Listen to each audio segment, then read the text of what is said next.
Hi, welcome to another IELTS video. In this video, we're going to look at how to understand your academic Task 1 question. If you find this video helpful, visit my blog at ielts.com and visit the forum ieltsnetwork.com. In academic Task 1, you will be required to describe at least one visual data source in writing. As you know, your data source could be one of four types: a graph, a table, a chart, or a diagram. Of course, understanding the data you are being shown is critically important to your ability to produce an accurate response. So today I'd like to look at the four different data sources and talk about key features you should make note of when interpreting the data and preparing yourself mentally to produce a logical representation of the data in English writing. So as you've likely noticed, half the screen is black, and it is in this area that I would like to outline roughly the sort of structure you should be mentally producing for each data source before you actually put your pen to paper and start writing. So as with all IELTS writing tasks, there is no single correct structure to use, and thus we need to be flexible and creative and dynamic, and we need to tailor our response to the data sources that we are presented with. So to start today's lesson, so here we see a straightforward graph. Now, if you see a graph in your IELTS, it will likely either be a bar graph or a line graph, but in any case, graphs describe relationships between two or more pieces of data, and they do this through an X and Y axis. Graphs can also be made to share additional information too, as is exemplified in this graph through the framing of this data over the course of 3 years, 2003, 2004, and 2005, which are color coordinated with the various bars in this graph. So the trick with these sorts of graphs is identifying common trends and grouping them in a manner that is both logical and stylistically sound. So as you've learned before, academic task 1 involves identifying the broad, minor, and minute trends. And in doing this, we are put in a position where we're better able to make logical organization in our written response. So if we look at this graph, the broad trend would be, if we look at across all age groups, the broad trend would be a mild increase, okay, and then somewhat of a plateau, and then a significant decrease in smoking rates as Scottish women age. Now, in our response, we want to reflect this broad detail in the opening or introduction section of our writing. Now, following this, we would want to share the minor trends. Okay, and I won't go through all of the minor trends because there are several, but you would want to notice certain things that can be grouped together, and then group those things together in your written response. So. And then within those minor trends, we punctuate them with minute details. So for example, if we look at this graph, now between 16 years of age, Scottish women that are 16 years of age, between 16 and 59, we see a common value, fairly common. This looks like it might be a little bit lower, but relatively common value for this large age group, and that is in the year 2003. So an idea might be to write a paragraph that describes the information we see in these four age groups, okay? Because we can group the 2003 figure into a single sentence, right? And then we can describe the 2004, and then and 2005 actually is also very logical. It's almost the same between 16 and 44 years of age. So it makes logical sense to perhaps group these four age groups into one paragraph and describe them that way. We would likely group these two figures. We could group these two in their own separate paragraph because they are different. And we might talk about the fact that as women age in Scotland, it doesn't matter what year, 2003, 2004, 2005, as women age in Scotland, the prevalence of smoking declines. So, and that's not the only option we would have available to us. We could describe the data in three paragraphs. One paragraph, designated to a year. So we could have a paragraph for 2003, another paragraph for 2004, and a third one for 2005. So we have several options available to us, and I guess we'd have to go with whatever we would feel most confident doing. And for me, that would be grouping these four age groups and then talking about the data that way. Okay.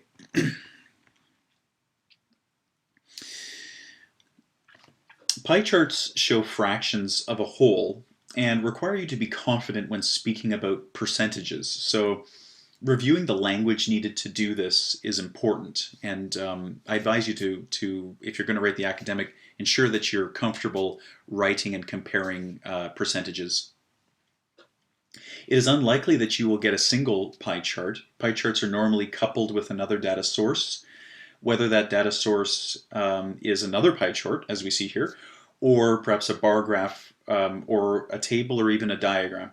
So it is important that you recognize the need to establish the relationship that exists between the pie chart and whatever second data source you're given. Now, in our instance here, we are comparing quantities of EU export goods to Brazil and to Russia. Okay, so it reads, the following charts depict EU exports to both Brazil and Russia. Write a report for university lecturer summarizing the information presented. So after giving our opening statement outlining the type of data sources we have been presented with, we would likely take an entire paragraph to analyze the details that we see within this first pie chart, which is EU goods exported to Brazil. And while describing, we might couple certain items that have the same values. So for example, the UK and Belgium, which are both at 7%. Now we would then proceed to a second analyzing paragraph that uses quite a bit of comparative language to reveal details for the second pie chart and how these details, how EU exports to Russia compare to EU exports to Brazil. So it would really be in the second, analyzing paragraph where you would see the heavy comparative language come out.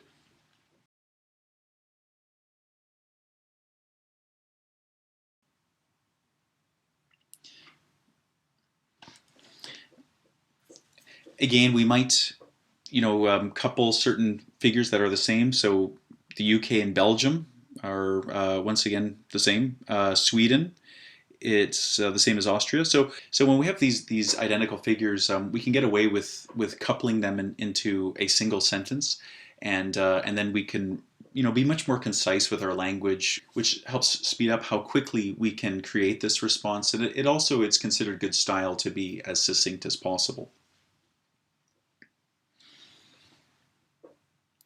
I should also point out that sometimes if you're given two pie charts, you will be given the same information at two different points in time. That's not the case here, but and then in that instance, you would have to describe what trends can be understood from the graph.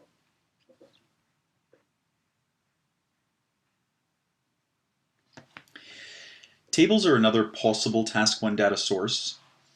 Tables often present data that either evolves, like what we see here, the data changes over time, or is cyclical, like for example, a bus schedule or a table depicting annual rainfall patterns. So the language you will need to use in either case differs slightly. And I suggest you practice, as much as you can, both kinds of language so that you're comfortable with it, and you'd be comfortable using it in your exam. So in this example here, we see data that evolves among 4 countries within the UK over the course of 8 years. Because this particular data source is time sensitive, a lot of the language and strategies we will use here will be similar to those for most graphs. Because as you know, I mean, not all graphs, and not even the graph that we were looking at in this lesson, but many graphs do have time across their x-axis, and they show the manner in which something evolves or develops over the course of months or years or whatever the case may be. So the language is often similar. So we would start this response with a sentence outlining what the data source is and what it is showing, and any broad trends that might be worth noting. As the data among the 4 countries is fairly similar, we could group all data into one large comparison paragraph if we wanted to. Lots of comparative language would be needed to illustrate how the countries compare to one another.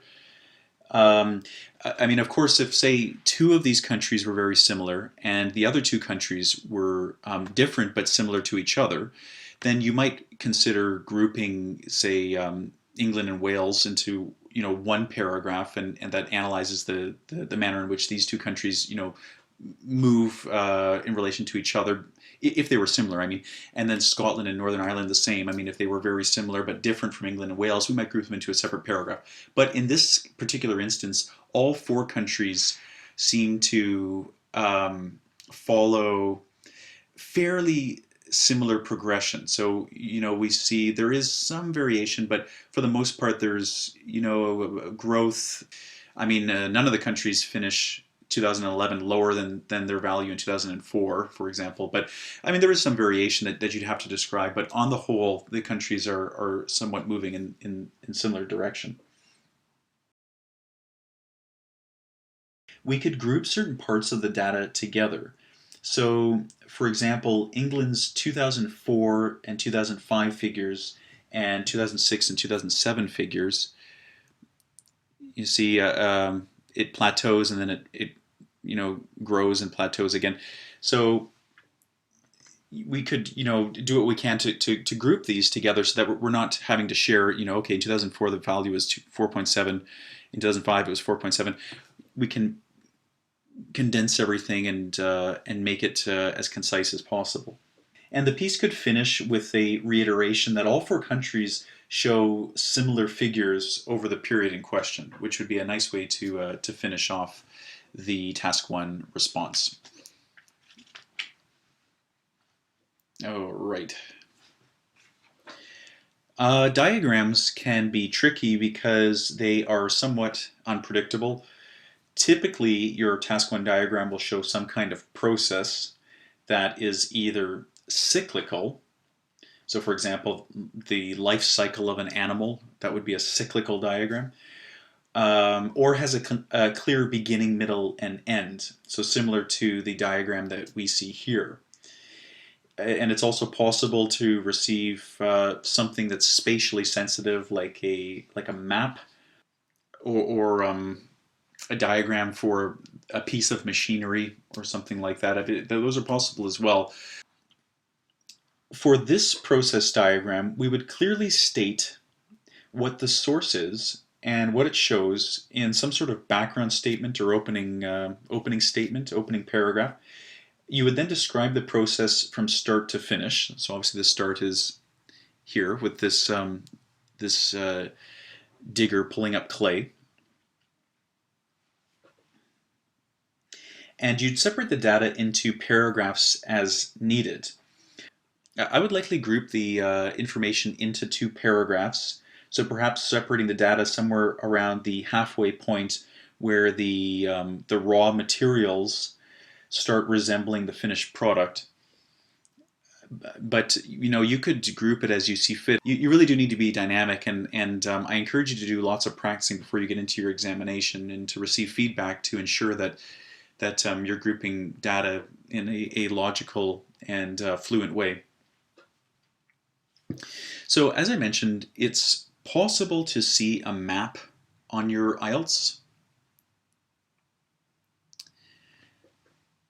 And a candidate recently reported seeing these two maps, and they've recreated them and posted them to the forum.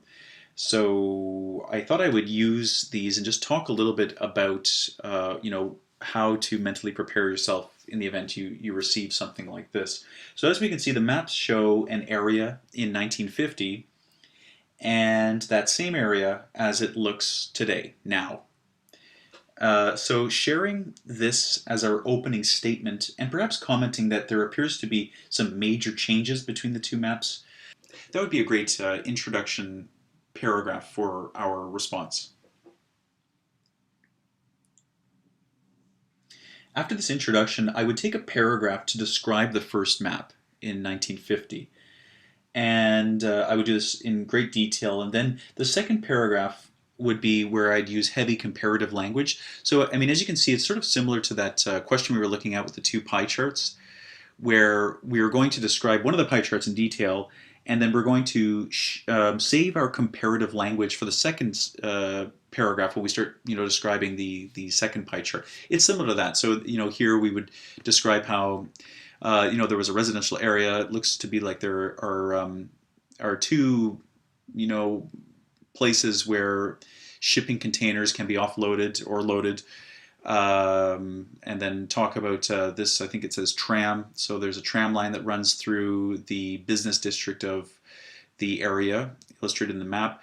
And then when we go to the second paragraph, talking about the map as it looks today, we would mention how a lot of these things have disappeared. The business district has grown larger, the tram has grown smaller, and there is a footbridge and some sort of stadium, and there is no more residential area. And of course, we'd be pretty much every sentence we would be using some sort of comparative transition to show how this compares to the map from 1950. So I hope that video outlines a few logical approaches regarding how to interpret data and mentally prepare yourself for the written response. In subsequent videos, we will go into more detail regarding how to recognize these broad, minor, and minute details and communicate these in written English. Good luck with your studies, and thank you for listening.